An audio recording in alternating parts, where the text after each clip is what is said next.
What up, world? Welcome to ours. You here with KenFlickTed, a pod show? Yeah, the pod show that brings you box office movie updates and reviews, home streaming, Blu-ray, indies. We talk about all that. We talk about it from a professional capacity. We bring guests on the show, and we talk about it from a fan capacity. I also like to talk about the local films. You know, people don't really get a chance to showcase their talent, so that's another reason we like to do this show too.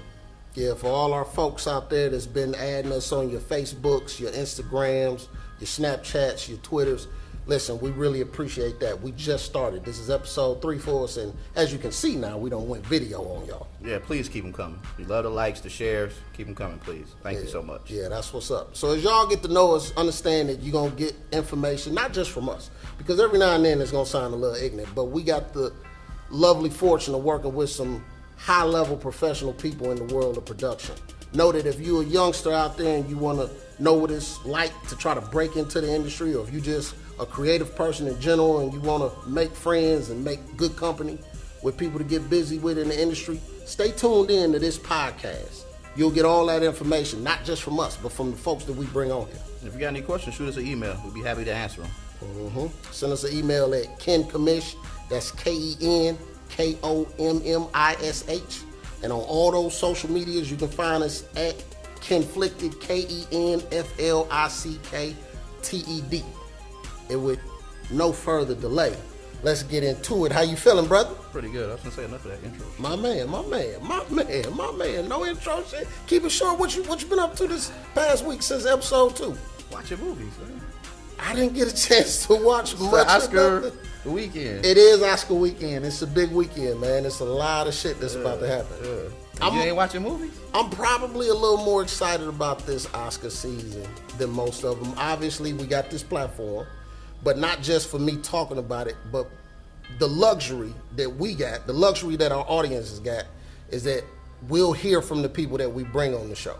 Yeah. And this is our first one where we're bringing a guest on, so I'm super excited about that. Video as well. But what movies did you catch in the past week? I saw The Post. I saw Get Out again.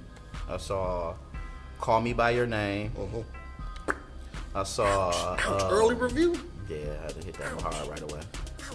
I saw... What was the other one? I'm drawing a blank right now. Don't worry about it. But did you see Oscar-nominated movies only? Yeah, well, I saw this one low-budget indie movie, Buffed Up. It's a hood movie, though. That's why everybody want to see anything like Friday. You know, it's low budget, but it's pretty funny. I suggest checking it out. It's on YouTube. Buffed Up. Was it funnier than you thought it would be? Hell yeah, it was funnier than I thought it was. And I was baked. Shit.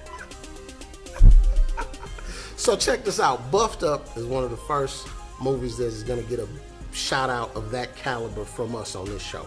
So if y'all watching, if y'all listening, one of the first referrals that you getting from us to go check out, KenFlickTed approved, is Buffed Up. This ain't for all like my, Oscar heads now. This for people that like, that kind of like that hood shit, like Friday, house party. You know what I'm saying? It's in that category. So like those type of movies, check that shit out. Speaking of hood shit, I know that we talk about movies a lot on this show, but inevitably, because of the way the world is set up now with everything streaming and people being in love with series like Netflix series and Hulu series and Amazon series, all those streaming environments got a lot of their own original content also. And I think it's only fair that we keep in mind that there's going to be some series out there that we can't ignore, that people will want to hear about. I know that this week, Atlanta is coming back to FX, and I think a lot of people are excited about that season 2. I'm one of them.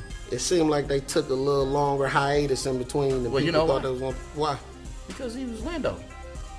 Oh, I didn't know that was the specific reason. That's exactly why, because he did Star Wars. He did Solo. He playing Lando in there, right? Yeah. I saw him in the trailer. Yeah, that's exactly why they took a little hiatus like that. Okay, so shout out to Donald Glover.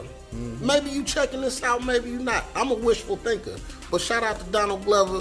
Folks is really excited to see Atlanta come back for its second season, and I think they kind of excited to see you playing Lando Calrissian in Solo. That's what's up. So Don't forget about it's also shows that come on like HBO and Showtime too. Yeah, but those is ridiculously popular to the point where I think people tired of hearing about them. Game of Thrones Shameless. and all that shit. I don't really fuck with Game of Thrones. I tried, and I ain't hating because I know y'all like it. It's the shit to a lot of people, but it just ain't really my cup of tea. So don't really bash us and send all these fucked up emails because I apologize. I really do, but it just ain't for me. I tried, man. I tried to watch it like 2-3 times, man.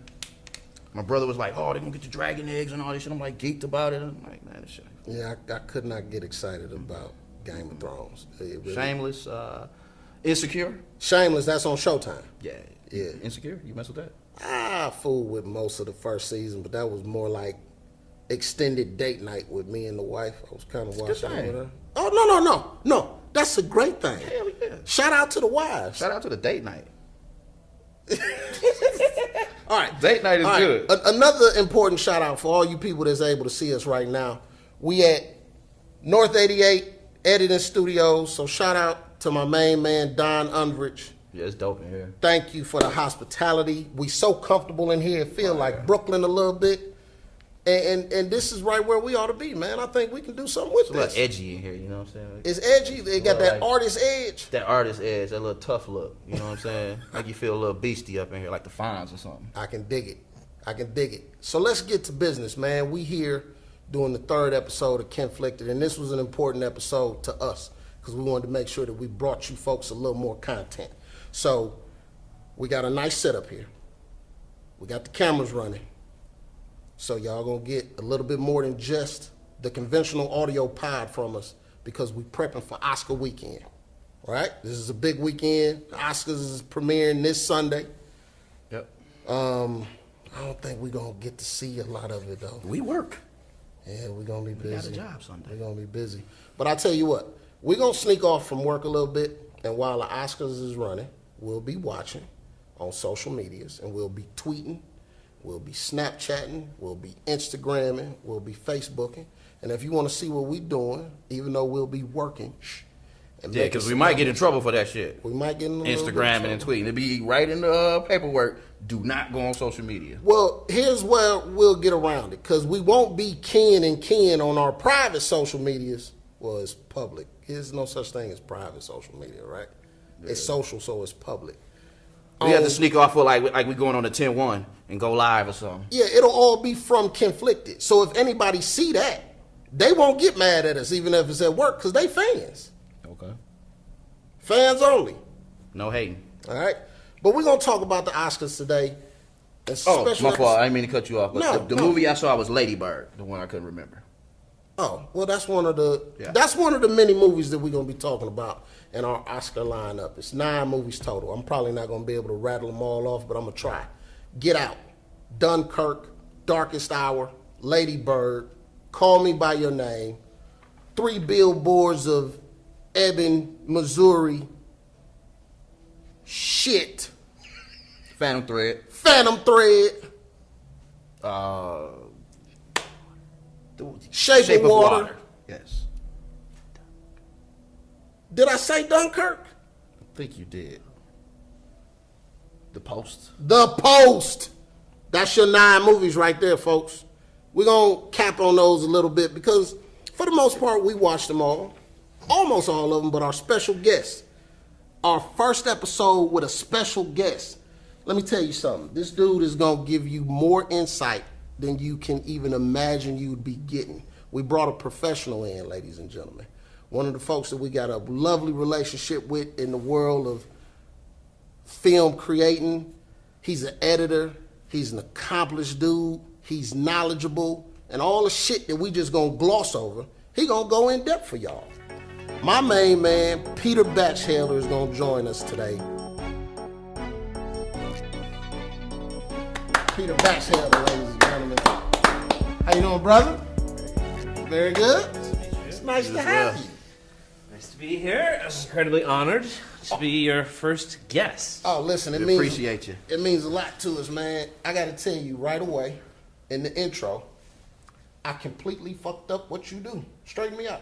Oh, I'm an editor. I edit sound rather than picture. So if you just say you're an editor, most people probably think you're a film editor.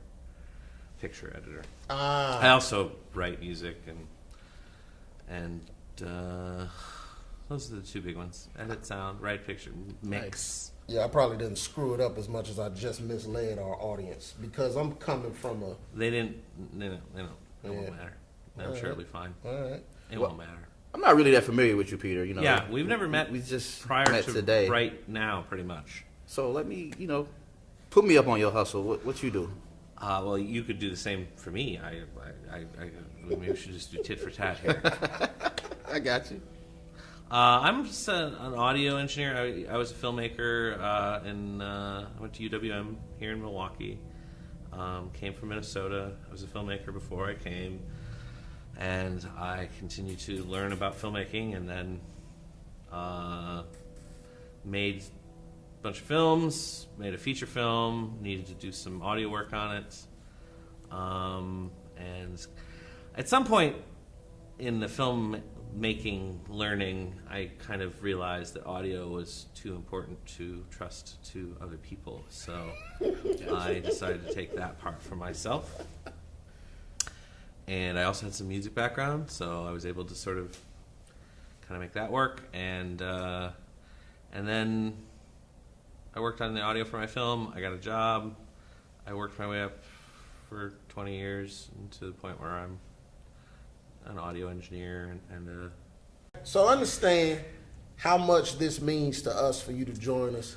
I mean, we're going to sit here and shoot the shit a lot about film stuff and some of our past, but more importantly, we're going to talk about this upcoming Oscar weekend. yeah, It's a real big which deal. I heard you're going to miss, and I'm going to miss too. Yeah, I think we're going to miss we most gotta of it. work. We're either traveling or working. A certain But irony to we that. won't miss most of it. I mean, I'm DVRing it, and I'm going to come back to it, and I'm going to be Good luck. following- They're gonna be talking about it at work, like, Yeah, oh, such yeah. and such one. It's gonna be I all literally, over the place. I'm flying to Phoenix, so I will probably be getting into the hotel room just about the time it wraps up. Just like last year. Literally last year, walking in the hotel room, turn on the TV, and the winner is He was traveling last La year. La Land. Oh, they pulled a Steve And then, Harvey. oh, La La Land, La La Land. Steve Harvey. And then there's people running around in the background. La La Land, La La. Wait, oh, no, something's wrong. Did y'all peep how he snatched the car from Warren Beatty? I think it was the dude from La La Land. He ripped it out of Warren Beatty's Yeah. head. Because it seemed for a second like it was a part of Warren Beatty that was going to say, well, this ain't our problem to fix. So Exactly. Warren let's Beatty's just, like, whoa. Let's Warren just Beatty walk off. seemed to sort of acknowledge like something's not right. Yeah.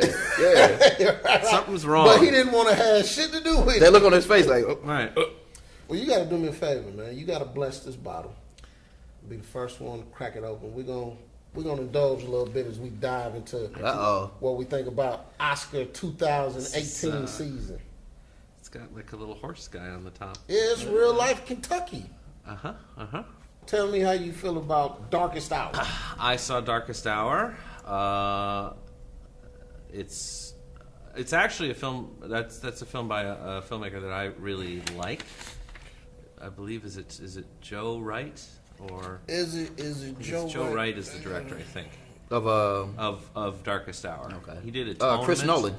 Huh? No, Nolan. Darkest Hour. That's Chris Darkest Nolan Hour. did Dunkirk. Okay. Darkest Hour is directed by, I think it's Joe Wright. I want to say it's Joe Wright, but I'm not sure. But anyway, I do really like that director. He directed Atonement. Tim Bevan. No. Darkest Hour. Let's find out. Let's find out. We checking. We get our fact checkers. Y'all But know anyway, the good thing with us I'm having video pretty this sure. time, we got Pretty fact checkers sure. on set. Pretty sure it's the same guy who directed Atonement and the same guy that directed Anna Karenina. Did you Joe see Wright. it? Joe Wright. Yes. Okay, yeah. Mm. Did you see Anna Karenina? No, I didn't see Okay. Anna Karenina. Or Atonement, which was also very good. Both of those films are good. Interestingly, Atonement also has a Dunkirk sequence in it. So does The Darkest Hour. Dunkirk is featured in Darkest Yeah. Hour. Darkest And then there's Hour- also a movie called Dunkirk, which is just about Dunkirk. Right. But yeah, Darkest Hour is it's obviously about Winston Churchill. It, I think, does an excellent job of capturing the darkest hour, which is when you basically think that you're maybe wrong, maybe you were wrong, And so things start happening. Hitler's moving in. They put Winston Churchill in charge. He's like, I got to run this show. I got to do what I think is right. He's got all these advisors telling him, you should make a deal with Hitler. He's willing to make a deal. We don't have to go to war. And then slowly, bit by bit, the circumstances get worse. The British Army gets trapped. The vast majority of the British Army gets trapped in Dunkirk, which is why that's an important moment. And Hitler basically has... In fact, it's a big question in history as to why Hitler didn't just go in and knock him out. Would have been the end of the war. I mean, he basically would have won the war. Right. But, as it happens, he was going to use them as a bargaining chip, and that was what Hitler was planning on getting a rational argument. There were a number of people in the British government at that time that were very partial to Hitler, were very much apologetic for Hitler. So Hitler essentially has all the cards, and you cannot negotiate with a tiger when your head is in his mouth. Exactly, but then he realizes that it's you got. What are you gonna do? What do you do when you back up against the wall? And at that moment, the movie diverges from history, I think, is the problem, and goes off on a fantasy where he has a trip on the train and talks to some British people who convince him that they're prepared to fight, and he is certainly prepared to fight. Because that historically definitely didn't happen. No. That's Hollywood. How'd you feel Gary Oldman did? I thought he was fantastic. And I've seen a lot of movies about Winston Churchill. I've seen a lot of actors portray Winston Churchill. And I certainly know who Gary Oldman is. And he was lost in that performance. I was captivated by Gary Oldman's performance, and I think that was definitely a driving force in that movie, because much in my opinion, similar to films where our lead is our protagonist is this great hero. Yeah. And I had to ask around a little bit. I wasn't 100% sure how historically heroic Winston Churchill actually was. They present him as a heel at first. Yeah, pretty flawed. Yeah, he's definitely a flawed guy, and even the people around him hate him. Like he's a heartbeat away from being a piece of shit. Yeah, and he had been ostracized. He's dumped with this burden to make this decision right at war. Basically, he's given the reins of a sinking ship, right? Like you're like, here, solve this, and the ship's going down. And he deeply, deeply believes in the ship, obviously. And that scene where he wakes up, or where the king comes to visit him, that's the turning point, right? But when the king comes to visit him, and he's just sitting on that bed, and that lit with the one light bulb, and just totally probably had some alcohol, and he's just that's his it. Darkest hour. That's the darkest hour, and that's what that movie is about. Yeah. Nice. And I really resonated with that, and then it occurred to me at some point, if he hadn't done that, then my mom, who lived in England at the time, was a little girl growing up in England, she probably would have had, Nazis, Germans running her country. I mean, it would have been. Let me ask you this question: are we fortunate to have a movie like The Darkest Hour? I think so. I think it does something for people who don't necessarily understand what that is, being up against that kind of a wall, and you have to stand for your own, what you believe. Right. And you are going to have to fight for it at some point. And now that it's coupled with, I say coupled because watching it, I felt like people should definitely now pay attention to Dunkirk. Yes. Now, interestingly, going to Dunkirk film, unfortunately. See, so now, anyway, I want to just talk about Joe Wright a little bit, because he's a director that I have thought has always made things very interesting to watch. And then the guy who does his music, Dario, I can't remember his name, Dario. But the integration of music and filmmaking is almost seamless in those guys' films. So I think it's Dario Marianelli or something like that who did the music for it, but like if you see a movie like the one that they did, Anna Karenina, I don't even necessarily know how that movie was made because the score is so integrated with the film. People are responding. And then that whole film is shot as though it's on a stage. So you see the costume changes, you see the set changes, you see it becomes like a theater piece somehow, but yet it's still a movie. It's a fascinating film to watch. Anyway, that guy is an interesting filmmaker. Huh? That's a good take on Anna Karenina. Anna Karenina is very, very worth That's going to seeing. be our throwback referral. When you get a chance, go watch Anna Karenina. Yeah. Fascinating filmmaking there. Anyway, this filmmaker, I thought, did a good job of telling this story. Dunkirk, however, not so much. Uh-oh. Now, Christopher Nolan drops the ball again. Is it again? Again. What's the previous? What's the Well, last? listen, I'm the guy that... I don't want to talk about a comic book movie on every pod. Here we go. I'm not trying to do that, but Okay. I wasn't head over heels with the storytelling of Batman and The Dark Knight. The whole thing, all the ones he did. Don't get me wrong. As a standalone, it's a trilogy, but as a group of movies that tells a pretty unique story about Batman, it's great and it's fun to watch. But it tells a story about Batman where he does not exist in a true DC universe. But I like the way that Christopher Nolan's movies look, and I think a lot of people do. They just want the fun eye candy to chew on, and that's cool because Inception did that. Inception is great to look at, probably once. Yeah, so anyway, Christopher Nolan makes a movie about Dunkirk.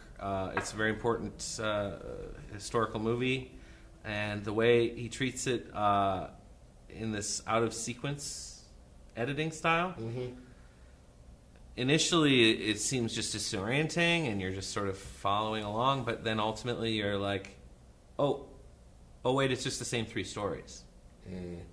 Anyway, I think it was a tragic decision to mix it up like that. So you at peace with The Darkest Hour, or you at war with Dunkirk?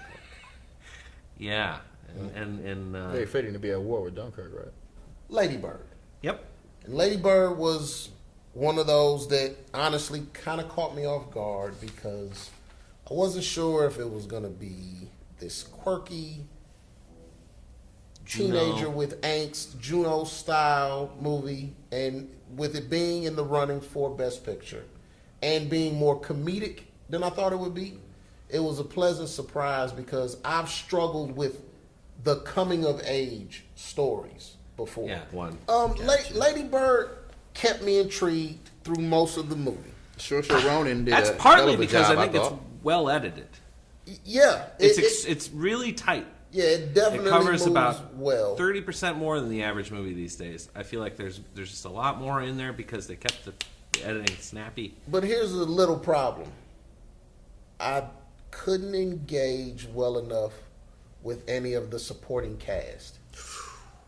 Christine, our main character, Lady Bird, Okay. is a very interesting teenager. She's dealing with some of the things that we probably describe as typical teenager bullshit, high school, parents at home. She's slightly rebellious, some little push and pull with her best friend and the popular kids. I dig all that. And I dig how she navigates through it, and like you mentioned, the editing of it. But it drops off right at the end. And without any spoilers, our character's climax isn't a big enough payoff. I'm not going to suggest that we saw it coming, but are you surprised that she became the way that she became?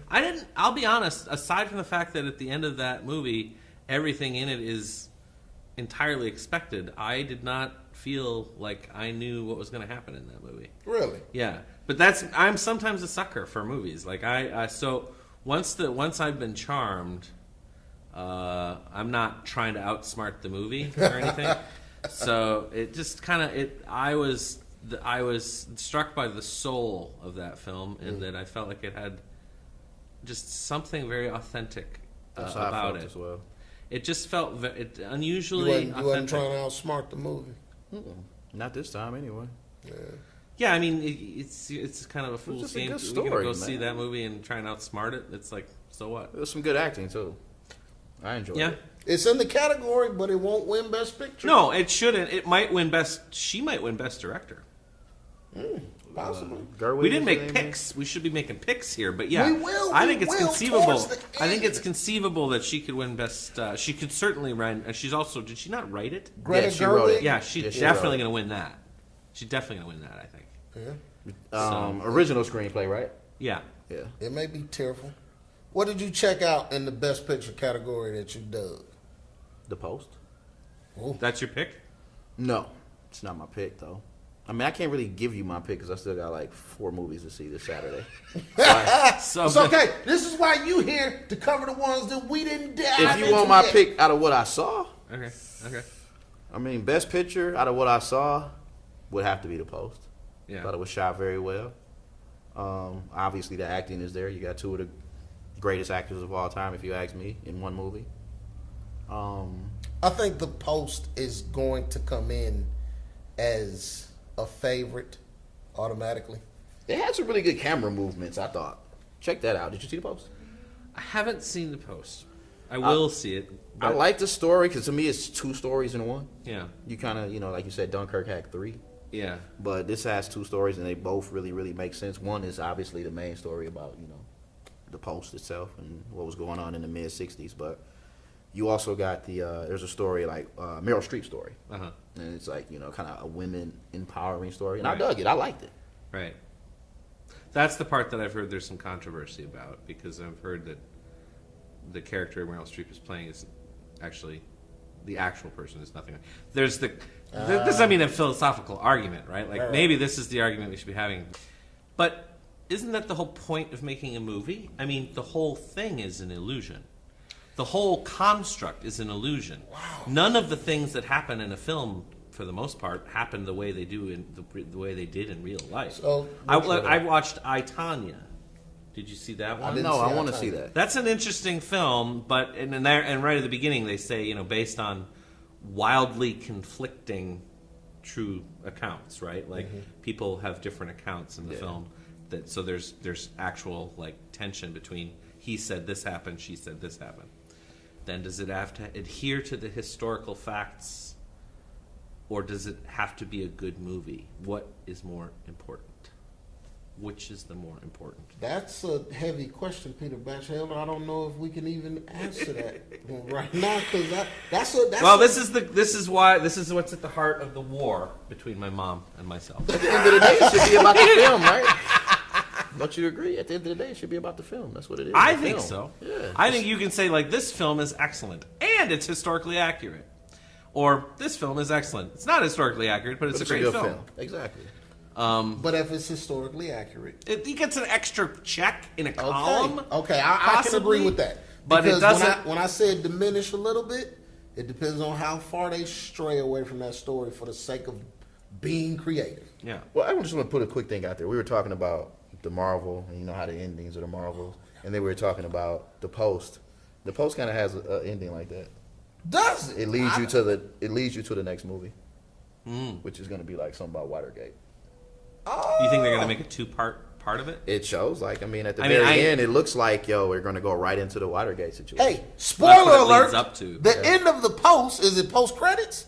No, it's not post credits though, but it's like very end of the. Stick around, watch all of the posts, and it may have a sequel that has to do with Watergate. Get out. Wait, you want me to get out? Did you get a chance to check out Get Out? Oh yes, several times. Saw it a Several couple times. So you've seen it how many times? About 3 or 4. 3 or 4, and you saw it. I've seen it once. I saw it on opening weekend. Does it deserve to be in the running for Best Picture? I think it's a brilliant movie. I think it definitely deserves to be in the writing category. Yes. Yeah. Absolutely, hands down. Yes. The brilliance of Yes. it is in the writing of it. Yes. The film itself, I think, is being placed. Well, again, it's partly this. You have 10 nominees.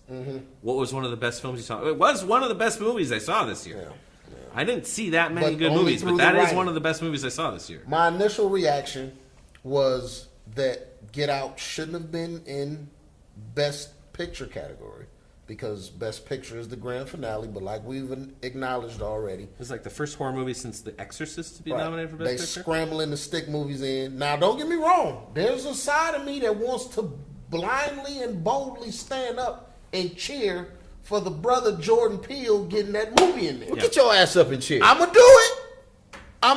I'm gonna fucking lose my shit with excitement. But not that movie. I would have switched that with Mudbound. Not stop it. Mudbound didn't make it to theaters though. It was just a Netflix original. I'm about to get my tank. But like we said, it is an amazingly original story. It's got comedy. It's got horror. A little bit of sci-fi. Mostly a thriller. A very original concept of a movie. And I think it holds you like the When whole you say an movie, too. original concept, what do you think the original concept is behind Get Out? How do you phrase that? That I think that's something to do with slavery, if you ask me. it got a lot to do with slavery in the sense of there. I think when we imagine a group of people that would have never let the concept of slavery go, we immediately think of the South. We think of Confederacy. We think of the South will rise again and they wanted to win the war. But what if they continued the possibility of captivity and slavery through science? Holy shit. High concept now. And it shouldn't be Best Picture? I mean, in there? That's an original right. That's an original story. That's original on paper, and it's amazing for that. But I didn't necessarily see a bunch of shit that encompasses all the things that would make Best Picture. Best Can Picture, I- we need an outstanding performance. Yeah. We need some wild editing. Yeah. We need amazing cinematography. Rose, give me the damn keys. That wasn't good. That was funny, but it wasn't a cinematography. I thought he did good, masterpiece. man. I thought it was It was good. good, it was I thought good. it was really dope. Okay, let me ask you this. Yeah, go ahead. Is it going to win Best Picture? I mean, from what I'm gonna keep it doubt real. that. I'm gonna keep it real with I y'all. doubt that. I'm gonna I keep it doubt all the way 100. From just the 4 movies or the 5 movies I saw. Well, I'm sorry, I ain't see Phantom Thread, but the 4, hell yeah, it should win. I saw portions of 3 Billboards. I vowed that I wouldn't watch it in its entirety because I'm going to wait and watch it with the missus. Shout out to the missus. We doing all these shout outs. You got anybody you want to shout out? I'll have to think on that. I didn't watch 3 Billboards in its entirety, but from what I did see, now if we talking Best Picture, Yeah. that story is moving Okay. in a great way. I hear that. Everything about it looks good so far. I'm probably confessing that I've seen it more than I'm admitting. I'm admitting it all now. I like the way that it feels as soon as it starts. I think that the shtick of the story, which is the billboards themselves, is presented in a great enough way that hooks you from the very beginning because it's an aha moment. It's a reveal. And they did a great job of keeping what the billboards literally said until people went out to see the movie. You didn't know what the billboards said in trailers Yeah. and shit like that unless somebody spoiled it for you.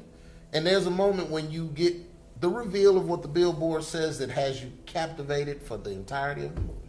Yeah. Well, what I can assume Right. is the entirety of the movie.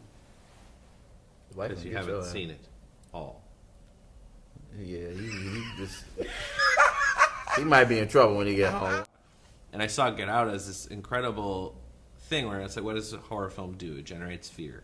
Okay, so what is the fear in that film about? And it is this tension that the main character basically feels with this white girlfriend and his white family.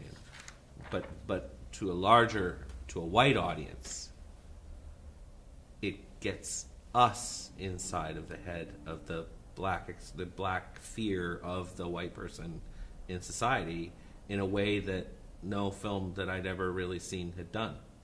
It made white people understand the paranoia that black people might have for white people because of the way they act around them and all of the strange ways of behavior and all of the trying to be cool and trying to get along with them and all of that. I thought it's that would generate paranoia in a That person. is the first time I've heard anyone say that, and you just lifted my spirits. Holy shit! Because I'm not even the guy that runs around wanting everybody to be sympathetic to black plight. But holy shit! That's why I think that film deserves the placement at least. Wow! Because somebody took horror. Maybe win it now. It might be winning now. Peter, I think you done put him up on something. You done sold him. You sold me because it felt so much like a science fiction project. Sure. I didn't think that would transfer. Yeah. I thought that would cause it to be dismissed easier. It's based on science. No. And there's the way it plays, the way it starts is very important. It's the black guy in the neighborhood, and there's just the car just kind of trailing him, and he has something to be worried about. And it's something that white people don't get. Yeah, I'm actually very glad and excited that you took that from that film. Yeah. Because although that's your first time noticing that in a movie, it's happened repeatedly in films throughout the years. That's technically, literally what Trading Places is about. It's just funnier. Right. Trading Places is about... But I think that the Trading Places does it because it's funnier. It doesn't touch on the fear of it, the paranoia of it, right? Well, it's supposed to be natural in the sense of you're having... Fuck that. Most of Eddie Murphy movies are about that. And I like to describe it as nightmares of the body. I'm not the guy that's going to run around and try to convince everybody that I'm worried about police brutality or being in an impoverished neighborhood. But I do understand that those are real and tangible things. Right. And I understand that even inside of the real and tangible events, some of them are questionable. This is the great American question to argue placement in society. And is it divided by color or is it divided by class? We can talk about that forever. But most of Eddie Murphy movies are, in my opinion, created to challenge that. In Beverly Hills Cop, simply because he goes out to Beverly Hills and was a Detroit cop, one of the first things that happens to him is he's thrown out of a window, then arrested. Yeah. And he repeatedly says, I was thrown out of a window. Yeah. Like,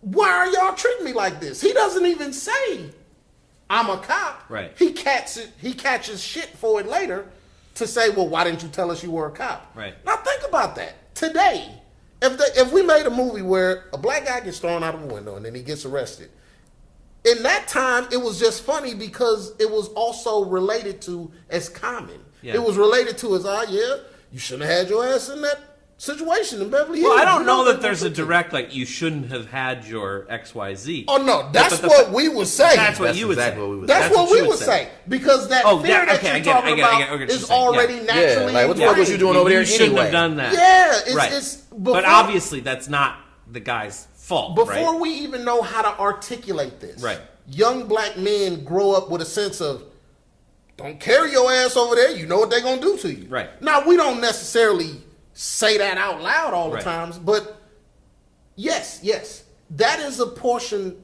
of Get Out that exists that I was automatically attaching to a lot of Eddie Murphy's films. It's no different than what happens in Coming to America. Coming to America is a story about an African prince that comes to America because he's not convinced that he should just settle for the conventional ways of marrying an assigned bride in Right. Africa. So he breaks tradition, breaks the norm, and he wants to come to Queens, New York, to find his wife. Well, he stumbles into this world that he's not necessarily familiar with, that he doesn't even know how to address because he can't relate to it. Where he's in an impoverished neighborhood and people are kind of saying, they're reacting like, no, get your ass out of here. But he's royalty Right. and he's not used to being treated that way. And he's a foreigner. But yeah, that's you make an amazing point, Peter Batchelder. I mean, it's interesting you mentioned the being thrown out of the window and that being all played for comedy, and maybe why that doesn't necessarily land with a white audience as like, oh, I recognize that, right? Like I recognize he's a black guy, they get treated that way, and oh, isn't this funny? But that was what was different about Get Out, was it put us in the blackhead space to recognize, yeah, these people are fucked up. They're all weird. Why are they acting so weird? When they're acting weird, how do I even know if they are acting weird? And then it really does spiral like paranoia does, right? Like it's also psychology, right? Yeah. I mean, it's also just straight up psychology. Like The sunken place. Once you start thinking that people are weird, you start noticing that they're weird. But and you fill in the blanks. And then it just so happens that, of course, there's all this ridiculous stuff that happens at the end of the film. But which brings in more I mean, comedy. that's just the movie part of it. But I think the genius of the movie is that it put a white audience inside a black guy's head for the first time. Peter and it Batchelder actually really is helped. at peace with Get Out. Quick thing about Get Out. Did anybody notice any of the? I only noticed one, but I heard they had all these hidden messages in the movie. I don't know about hidden messages, but a lot of the stuff checks out from what I understand. Like a lot of the details. I saw like, Jordan Peele. Like everyone's wearing a interview about hat. that. Like all the guys who have had their brains taken out are wearing hats. Okay. Like so you don't see the scars.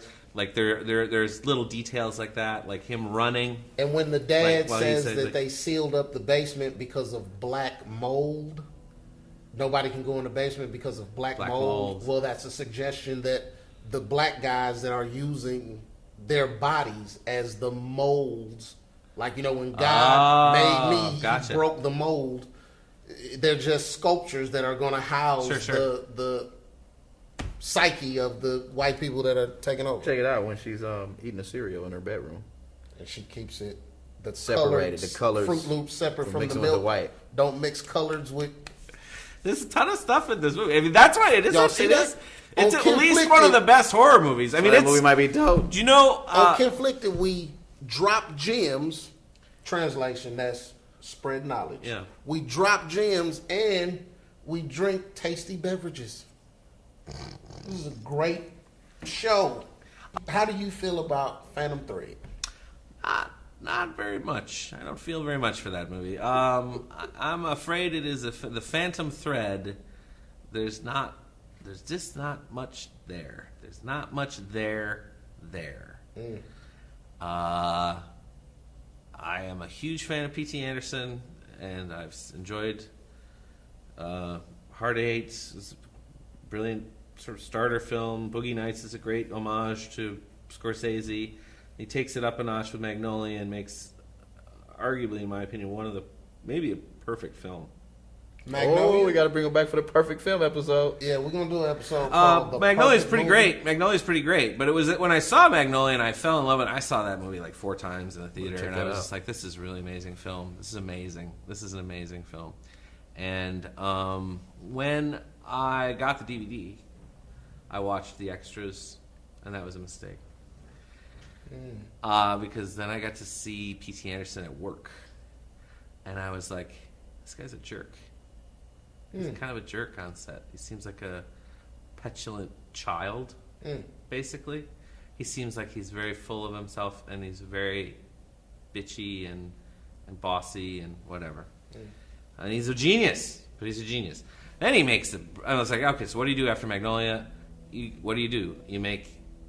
How do you top that? He makes a little romantic comedy, Punch Drunk Love, brilliant film, and a brilliant move, like going from Magnolia to that. It's Adam Sandler, right? Yeah, it's his best film by far, and it's a fantastic movie, but it's just a smaller thing. It just does different things, Right. and then I think the next one after that is There Will Be Blood, which is like a quantum leap. I remember when I saw There Will Be Blood, I was just like, oh, he's in a different league now. Like he's in the Kubrick league now. I drink your milkshake. Stanley Kubrick, big time. Seriously, like There Will Be Blood is like a serious American film. Were your expectations high with Phantom Thread? No, because I want to just keep going down this trajectory because we've been going up and up and up and up and up, right? And then he made The Master, which stars the actor that some people think I look like. Philip Seymour Hoffman, ladies and gentlemen, if y'all not paying attention. And while The Master is All right. very good, and I think there is a hidden message in that film that is worth picking out, not quite as good. So for the first time, we just sort of like, shaping off a little bit. And then he made Inherent Vice, which is it's a bad idea to make a book based on Thomas Pynchon. So he's incomprehensible as a writer. You make an incomprehensible film. It's basically hiding behind its incomprehensibility, and it's a waste of time. It's an interesting waste of time, but it's a waste of time. And then he made Phantom Thread, which is just a waste of time. It isn't interesting. It's basically it's as though he has decided to take on the subject of sewing, I guess. And that world, the world of sewing things, and he's extremely vigilant about all of the details, all of the accoutrement. But then he, and then at some point he realized, I don't actually have enough to sustain a feature-length film here, so I will put in a poisoning subplot, so that there'll be poisoning, so that actually something sort of happens, and then we'll get back to that again. But it's, I can't wrap my head around why that film was made. And Daniel Day-Lewis's performance is brilliant. You can see all the machinations going on inside his head. It's just that they don't matter. They don't. It doesn't. It's nothing matters. You don't give enough about. It's the not. It's not a. situation, the It's character, not the shit. doing anything as a film. It literally just sits there as a film, and I don't understand why it was made. And I'm trying to figure out, like, from an artistic standpoint, what was P.T. Anderson trying to say with this film? And I think it might be that all he was really accomplishing, or all he was really saying was, I'm a petulant child like this character, this sewing character, this woodcock character, this guy who makes these garments and is such a hothouse flower, right? Like, he's so, you don't mess with him, don't change his routines, just let him have what he wants. Just let him have what he wants. And I feel like that might be P.T. Anderson's, like, that's me, and I get to have what I want, and no one can love me, and I can't, and so no one can love me, and that's why I have strained relationships with all of my wives and girlfriends and whatnot. P.T. Anderson's and memoirs. I think it's an apology for being a jackass as an artistic professional. Wow. And that's about the only. There you go. That's the only thing I can think that movie's about. Wow. So we could pretty much tell people, don't waste your time. I with Phantom Thread. have actually said don't waste. Well, I got a bevy of text messages from my wife while I was out because I went to close out a job and I had to leave the movie theater. She stayed behind. Yeah, she stayed with her friends. And the Shout people out we to go Laura. with. Shout out to Sarah too, who got the tickets for us. But anyway, she just kept sending me text messages. Garbage. You're lucky you left. Yeah. This movie's terrible. It just goes on, and there's no point.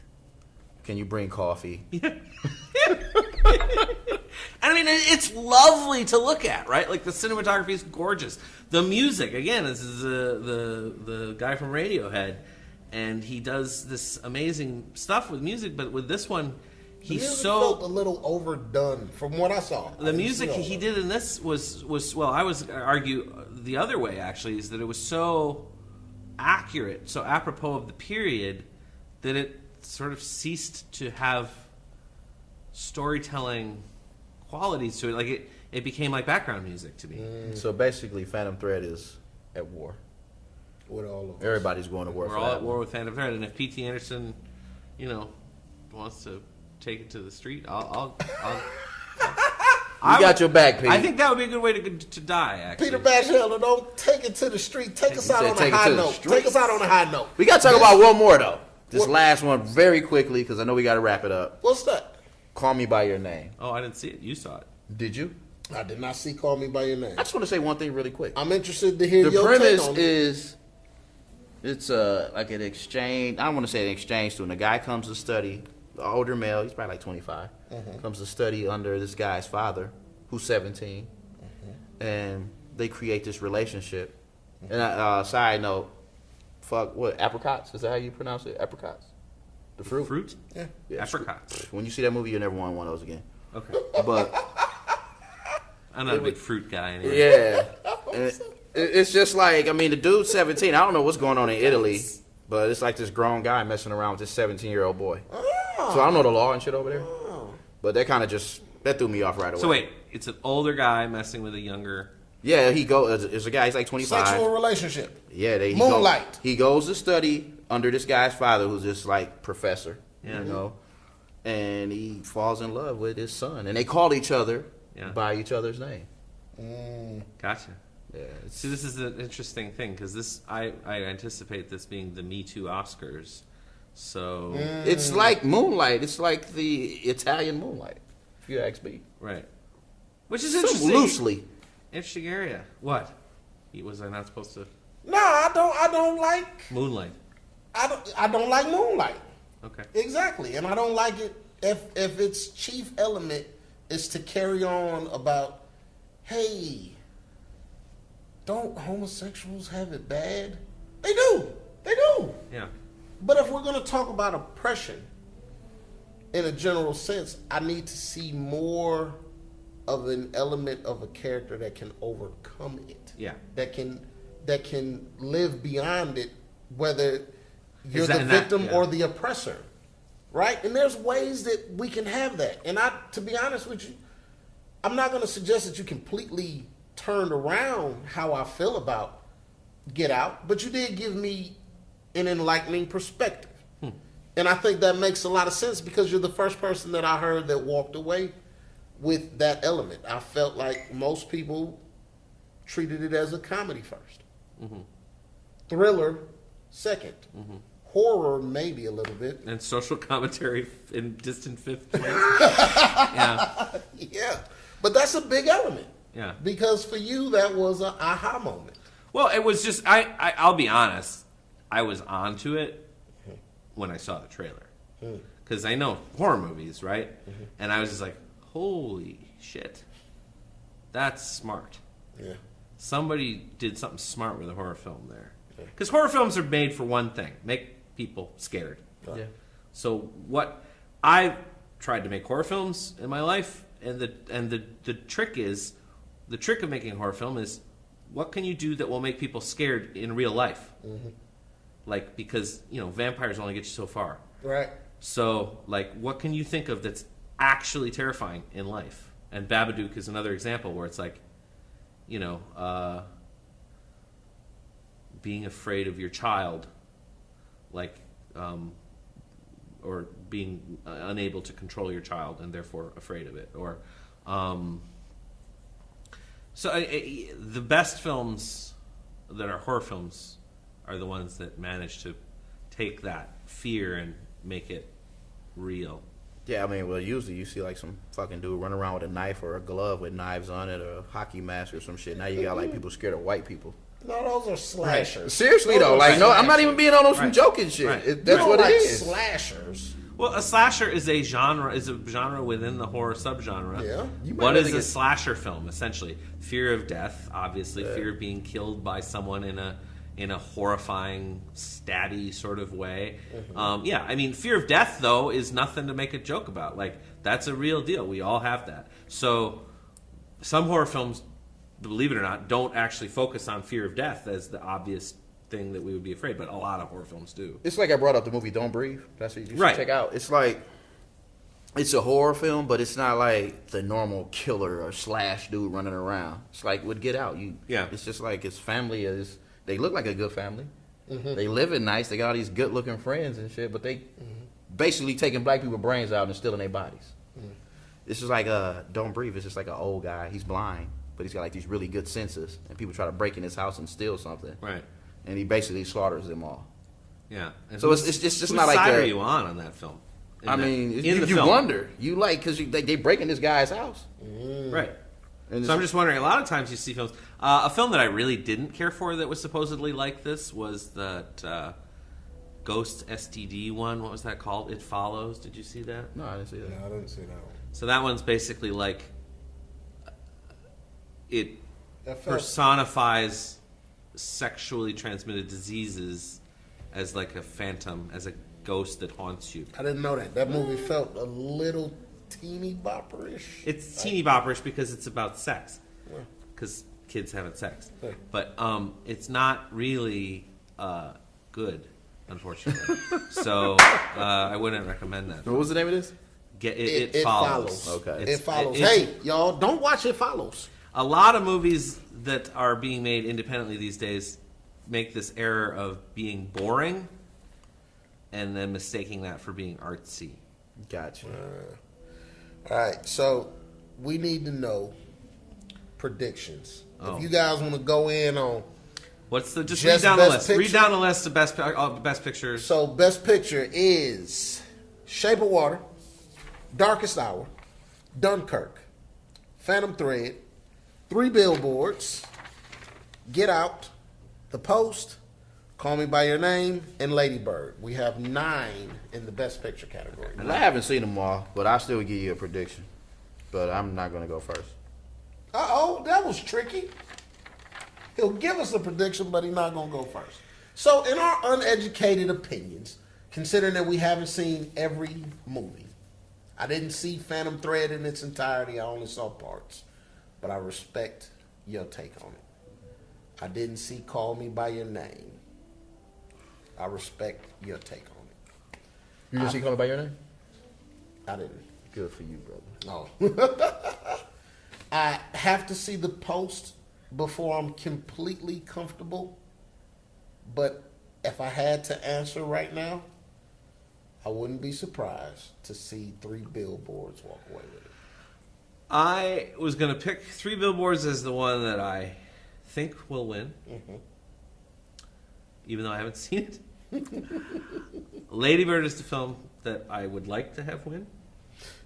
Is it an underdog Yeah, situation? it is. I'd kind of like to see something like. Won't that change the landscape? I came out of that movie feeling like, what a lovely film. I agree with you. So I wouldn't mind if that one won. Wasn't Moonlight I will be last year's screaming underdog? at the television set if Phantom Menace or Phantom Thread wins. I will be, and I can conceive of how that could happen. Really? Yeah, because it is perfectly, artfully, beautifully and it's Daniel Day-Lewis's final performance, and it's all this brilliant art direction. Oh my God. I can see how that feels. It's so tasteful. It's so tasteful. It's so tasteful that it's boring, but I can conceive of how that could win, and so I have a sneaking suspicion that could win. But I'm going to agree with you that I think Three Billboards is probably going to win, even though I haven't even seen it. This is ridiculous. I shouldn't be allowed to say that, but Both of y'all? I'm just playing odds. I'm playing basically. odds with Yeah. that too. Yeah. I'm going to take a walk, maybe even a waddle on the wild side, and I'm going to go with Get Out. All right. Because I got to go with what I saw. And, I mean, Go with your until heart. I see something new. Well, that's just it. Like you're gonna play this. I've been hurt many times watching the Oscars, playing to my heart. And so you can also pick to win. My prediction is this. It's going to be like, Phantom Thread wins. And then they're going to snatch it from some dumbass that's kind of like Warren Beatty. They can't do it again. And then they they're going to be can't like, do that twice. Get Out wins. They can't do that Nah, twice. I'm on some bullshit. They can't do that twice. Moonlight was last year's underdog. Like, in the biggest sense of Yeah. being an underdog, to the point where it got announced wrong. Yeah. Right. Right?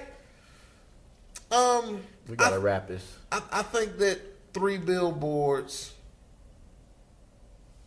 without seeing it in its entirety, of all the movies listed, gives a great excuse to have a compelling enough story about a mother with a daughter of a victim going up against a bigger opposing system. Even though it's a small town, and even though it's not necessarily people that she wants to be her enemies, she has this huge uphill battle. I know that the Winston Churchill story in Darkest Hour depicts something that can be historically accurate, and there's a debate in there of how it's historically accurate, but still, like I was suggesting earlier, there's still some sort of a cheat sheet in there. Winston Churchill did have to deal with some bullshit. So it makes a great story Yeah. in itself. I just think that there's something about Three Billboards that's going to have an element that's going to be so relatable today. If you want to make the argument about us being in the middle of Me Too movement. Well, that's definitely relevant and a part of the factor. So that, I think, plays into this, certainly. That's why I'm safe money. I mean, if I'm placing a bet, I'm placing it on Three Billboards. Well, listen, I had a great time with you brothers today. Peter Batchelder sat down with Kenny Concepts and Kenny Dean. We brought you folks our first videoed pod. Shout out to my main man, Carlo Vinny Basasi, That who was did who everything. I was going to do my shout out to. Do your shout out. Shout out to Carlo Vinny Bazzazi. We got a toast to Vinny. I got a little bit left. behind the My last. cameraman. Toast to Vinny. He did so much more than that. Oh my God, he's Vinny put all of this together, laid out a full yes. production environment for us, lights, cameras, plenty action. Shout out to Don Unbridge for the hospitality of giving us North 88 Editing Suite as our first visible location, and it feels like home already. Shout out to my co-host Kenny Concepts. I love you, brother. Thank you for joining me on this journey. And shout out to our very first guest, the incomparable and ever so knowledgeable This is gonna Peter go down in Batchelder. history. He came in here and dropped some real film science for you folks. I hope y'all appreciate it. I hope y'all enjoy You kicked the that shit? Oscars 90th season. Do they Is call it? it seasons? the 90th. This is the 90th Oscars 2018. This pod will be up before that Oscar premiere, so y'all watch it. Enjoy, comment, let us know what y'all think. And when we come back around with episode 4 of this pod, we plan on bringing y'all so much more. We're enjoying this journey so far, and we appreciate y'all joining us. This is your boy Kenny Dean. I'm out. Hey, lastly, don't send that bullshit to our email. Don't be hating on me, Kenny, or Pete. It definitely. Yeah, don't hate on me.